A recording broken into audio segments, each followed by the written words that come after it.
Hey, what is up, my lits? It's Julie here, and today we are here to talk about the Jassandra secret dating theory. 'Cause she's watching him with those eyes, and she's loving him with that body, I just know it. And he's holding her in his arms late at night. Before we begin, I'd like to mention a couple of things. First of all, last week's vlog, 101 Reasons to Love the Librarians, after I tweeted it to Dean Devlin, he noticed it, mentioned it on Twitter, and it's got so many views now, and I'm so grateful, and I'm still so giddy. You guys, Dean Devlin saw the video. Oh my god. Second of all, you may notice I'm filming from a new location. Well, I figured things out with my phone, and now I am able to present you guys with better quality videos from my personal library, also in New York, just like the actual library. Would you like to see it? Yeah, this is my library. Look at my library. Oh yeah, I'm a librarian.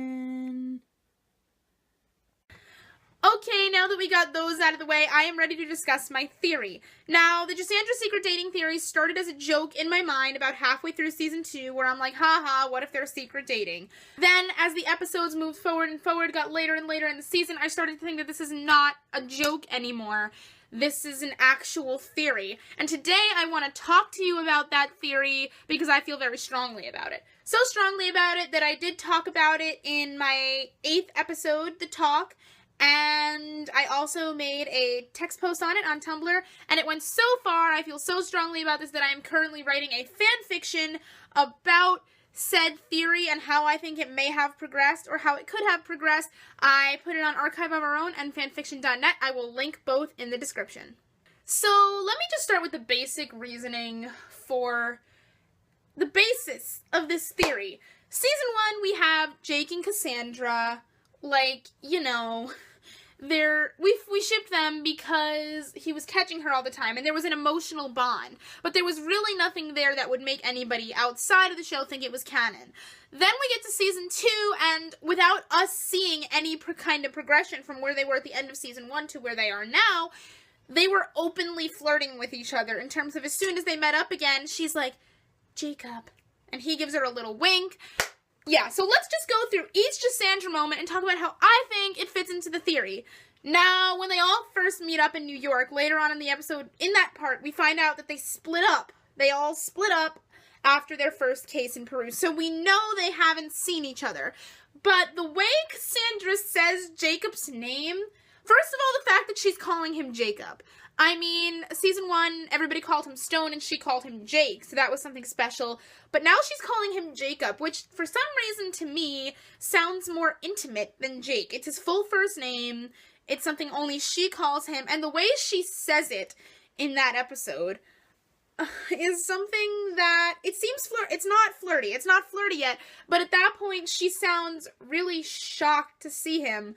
Like, oh my god, like, taken aback, like, he's here, like, she's remembering something, and he winks at her. Now, again, this is what really starts the basis for thinking that they might actually be dating, because he winks at her, and it's a flirty wink, too. Can we take a look at that? Fun. Jacob. Yes. Flirty wink, way she says his name, it's ridiculous, and this has got romantic tension behind it. For me, at least. I don't know for you, but Then we move on in the premiere, and as soon as Jake and Cassandra are alone again, that's when the flirting starts. With the, you could have looked this up on your own, but you're faster than the internet. And the way she's smirking at him, it's ridiculous. Now, then we move on to the big moment in the premiere, which is the hug. Oh my god.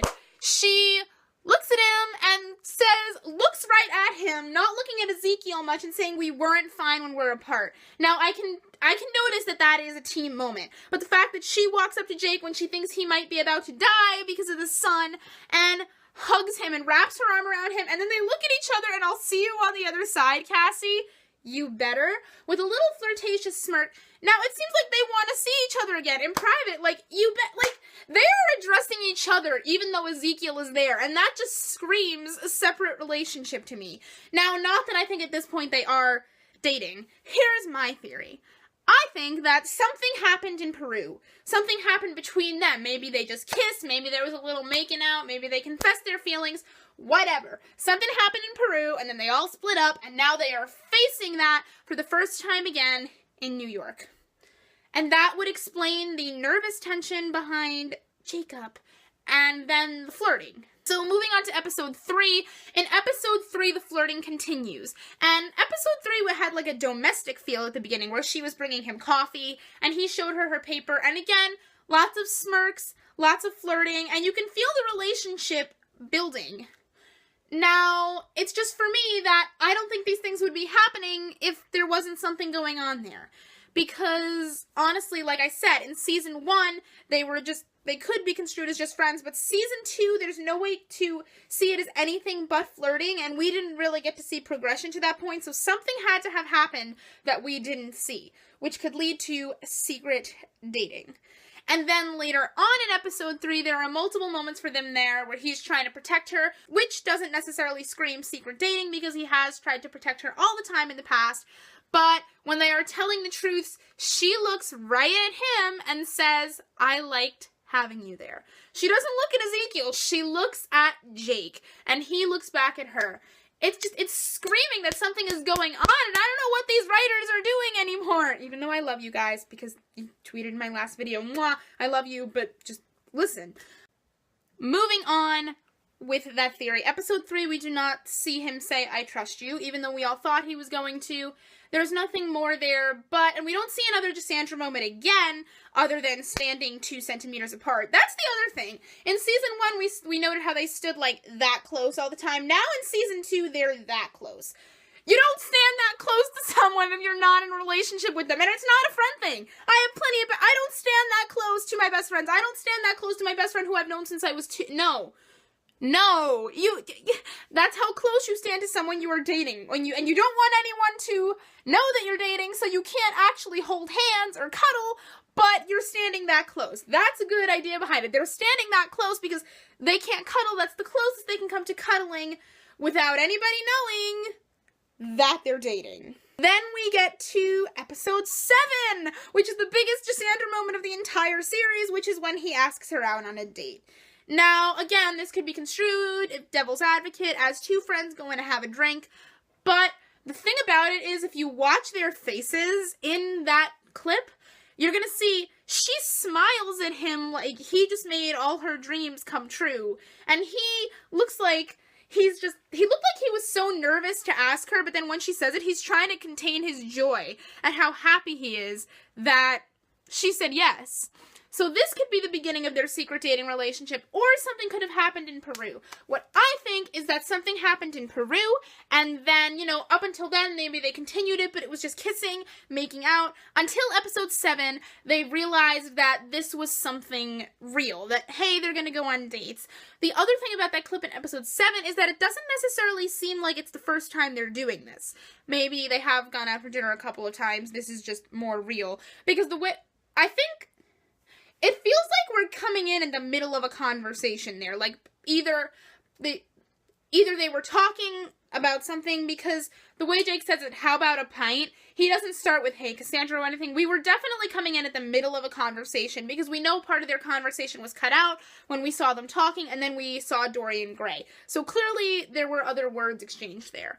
So those words could have been the nervousness of, "Hey, Cassie, I was wondering," or it could have been just talking about the fact that they're dating, basically, and acknowledging the fact that it's a relationship, and now, like, well, let's go on a date, and Jake's like, "How about a pint?" Either way, we're in the middle of a conversation, and it doesn't feel like it's the first time. If we're not in the middle of a conversation, which we are, the way he's saying it, there's no nervousness behind it, it feels like he's just suggesting where they go that night. Now, this is gonna sound so minuscule, so weird, but the real indicator for me that there was a relationship going on here happened in episode 8. And it wasn't them getting locked in a closet or anything, which is just fuel for the fire. But there was a moment when they all had to do the grenade jumps, when Cassandra was about to jump, and without her even saying that she was scared or anything, Jake just kind of reached over and gently touched her arm. It felt like such a relationshipy touch. Relationshipy. And I can't even explain to you why I felt that way. But I just saw it, and suddenly my brain went, this is not a joke anymore. I think they're really dating. It was a comforting touch, ever so slight. He just looked at her, nodded his head, acknowledging that she was going to be okay. It felt like something you would do if you were in a relationship. I can't explain to you why this thing sets off alarms the way it does. I'm telling you that that's what set it off for me. Now, finally, I want to move this on to the last two episodes. Episode 9, Christian Kane had said in an interview that we were going to see something Jassandra there, but he wasn't sure if it got cut. Clearly it got cut, but there were moments in the 9th episode where they were touching. My favorite blog, Jassandra Trash, puts case studies of how close Jake and Cassandra stand. I'm going to link the post that includes episode 9 in the description so you can see them touching, her touching his arm. And then there was, of course, this moment where if you really look closely at Jake and Cassandra going through the back door in the porta potty, you're going to notice something.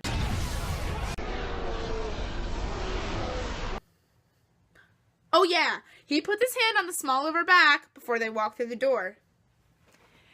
Dating! So, finally, episode 10, and I could mention in episode 10 that when Eve and Flynn are leaving and Cassandra and Jake has to pull himself away from the goodbyes because he's too upset to even let himself get emotional in front of his friends, Cassandra reaches right for him when he leaves. That Cassandra is so upset, she reaches for him when she's upset.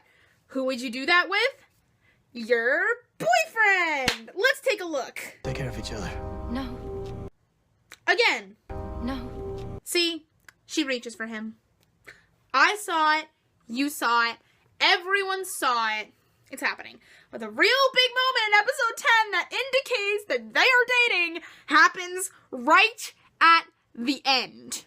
Cassandra says, my lap can go here. And Jake looks at her so seductively.